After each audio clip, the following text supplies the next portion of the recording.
All right. Getting ready. Oops. And we're going to need a second because one of the streams has fallen over. That one should hopefully hold up. All right, getting ready. Let's do this thing. So today, guys, we are going to be talking about closed-mindedness and how it is ruining you. And we're having a little bit of trouble with the streams. Things keep falling over, but we should be good to go now.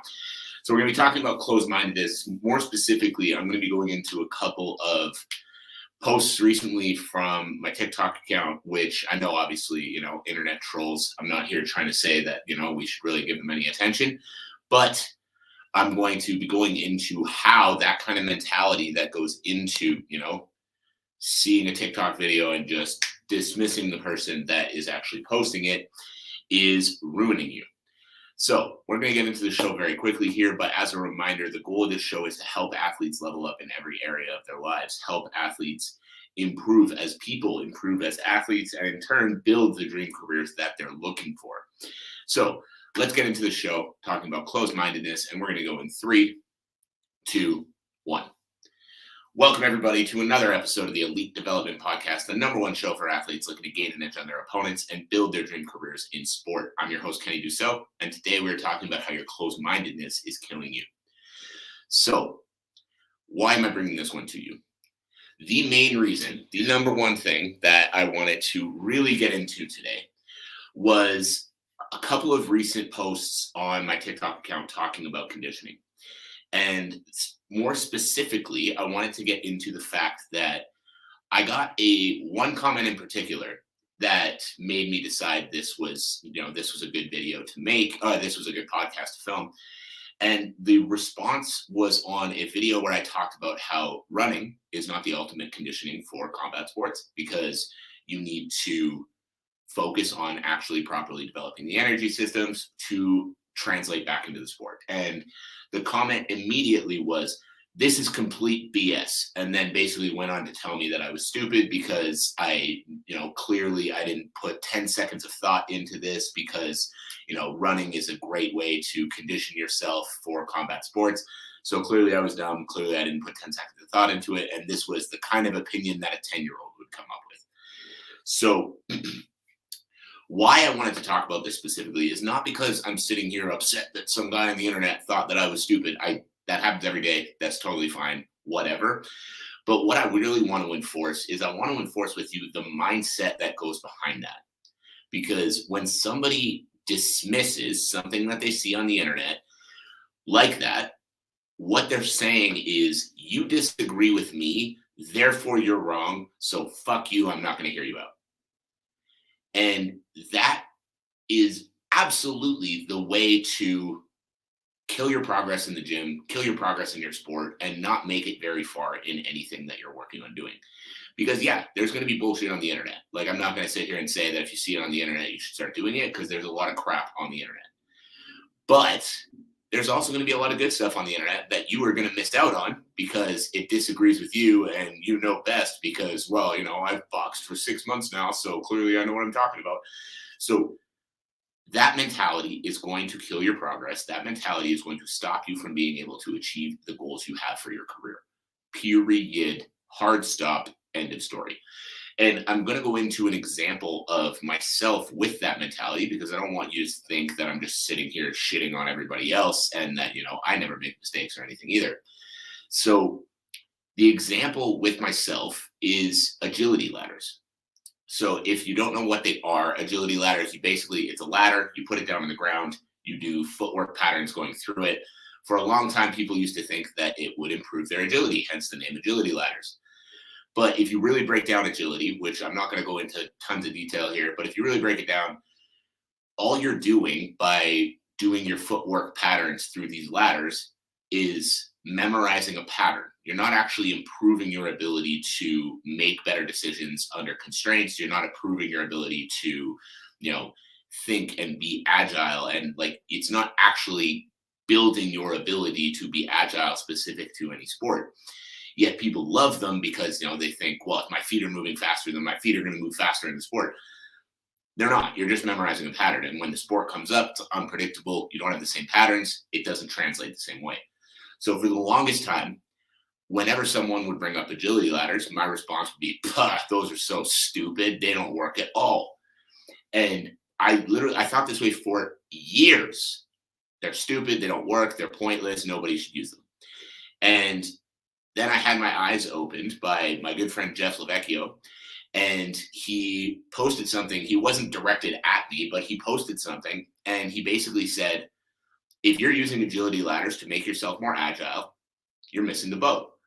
But agility ladders are a great way to warm up before a session. And then he had a video of a bunch of his high-level pro hockey players doing agility ladder work to warm themselves up for the session. And I thought, wow, instead of just mindless cardio where they're just, cycling or jogging or whatever, this is a great way to warm them up for the session because it does get them thinking, it does get them moving, and it does get them working on improving the skill. So yeah, that's a great use for an agility ladder.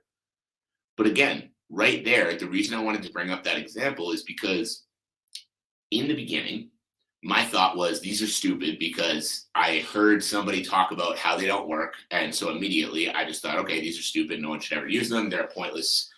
It's a pointless exercise and it's not going to help anybody.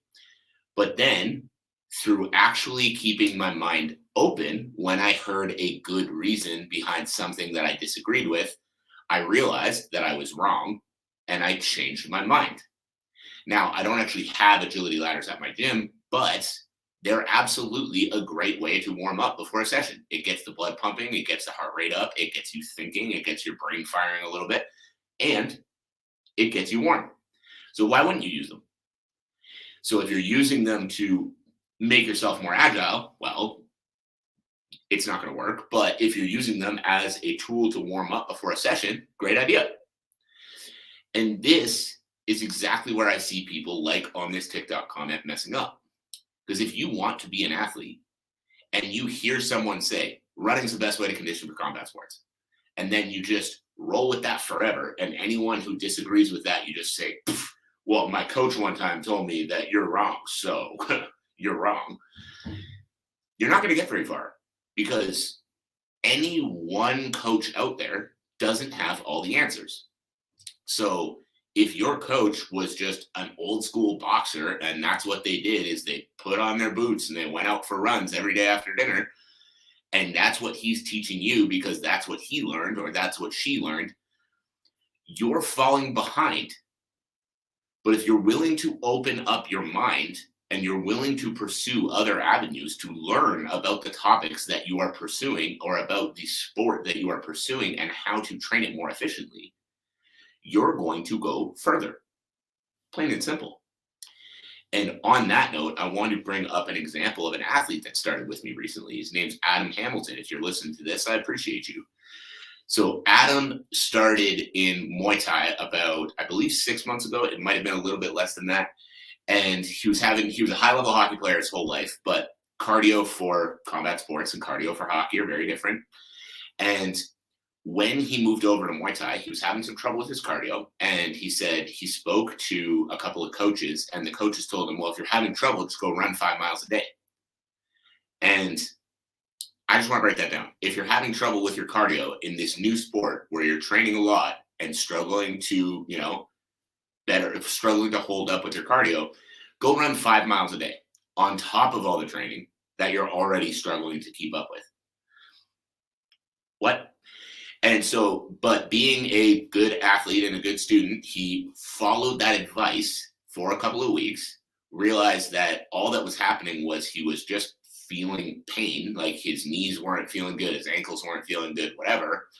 And so he found me online and he reached out to me and said, hey, this is where I'm at. This is what I've been told to do.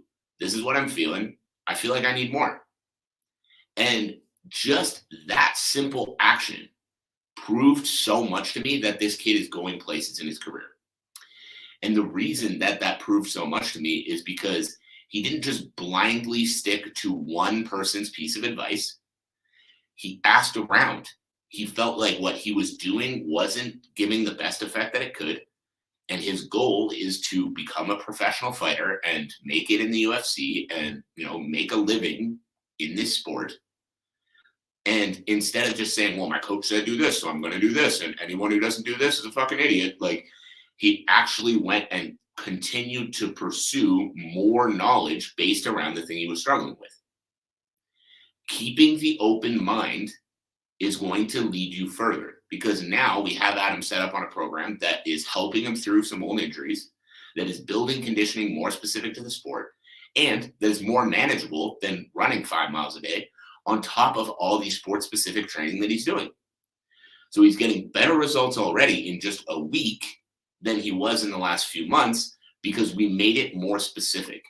We worked on the weaknesses. We helped him with the issues that he was facing and created a program to actually help him specifically. We didn't just give him some random shit to do, say, go do that, it'll probably help. So the main point of this, guys, and what I really want to get across to you with this episode is keep your mind open. Keep your mind open if you truly want to succeed in the sport. And if you're not willing to open your mind, understand that you are placing massive limitations on your potential.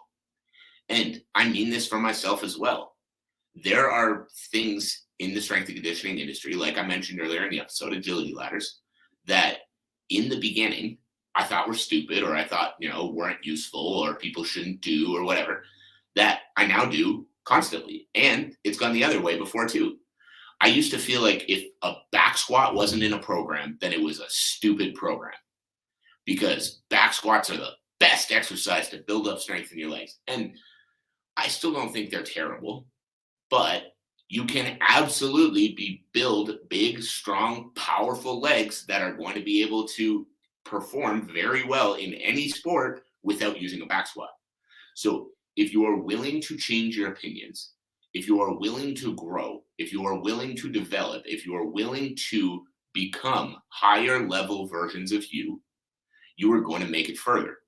If you dismiss people's opinions purely because that's not what my coach said, or if you dismiss people's opinions because they disagree with yours, you're placing massive limitations on what you're able to achieve in your career. And I see so many athletes make this mistake every day. So many athletes that, well, I can't skip out on any of my 6 runs a week because then my cardio is going to go to shit. But then that same athlete will tell me, well, I struggle a lot with my cardio and I need to do something to fix it. But instead of taking the advice and implementing it and trying to improve on what they're doing, they keep doing what they're doing and just want to add more. So again, don't be afraid to switch things up if they're not working, and focus on always trying to find new levels. That's one thing I pride myself on as a coach, and one thing I tell my athletes to pride themselves on as well, is always trying to find new levels of education, new levels of skill sets. Because as the athlete yourself, if you are educating yourself on how to train effectively, then when you come start working with a coach, you can ask them questions and you can better understand what you're doing. And if you better understand what you're doing, you can buy into it more. Or something that I've had happen with athletes of mine before is, as we start working together, they bring suggestions to me. They say, hey, I feel like this exercise, I need to, change something to help it hit, this muscle group more. And they bring examples and they bring ideas to me that make me go, you might be right. And then I switch up how we program and we get better results. But that's through continuing to seek more and more knowledge. So the big thing I want you all to get away from this is keep your mind open. Don't dismiss people because they just disagree with you. Actually look at what they're saying. And that's the last point we're really going to touch on. Actually look at what they're saying. And the main reason that is super, super important is because you shouldn't just blindly agree with people that you find on the internet either. Be critical about what they are actually saying. If a coach is telling you to do something crazy and ridiculous that looks dangerous, probably don't listen. But if a coach is saying, hey, you're struggling with your gas tank, this is what you're doing right now, this is what I do with my athletes, and this is how it helps them, and it all kind of makes sense, that's probably someone to listen to. So think critically about what they're saying, keep your mind open, and be willing to continually focus on educating yourself to start hitting new levels. So I appreciate you. Thank you all for tuning in. As always, this has been the Elite Development Podcast. My ask of you is that you share the show with a friend, share the show with a teammate, share the show with somebody who needs to hear this message. Our goal is to reach as many athletes as possible with this show, and we do that through you. We do that through word of mouth. So thank you all again, especially if you've made it this far. I appreciate you tuning in, and we'll talk again soon.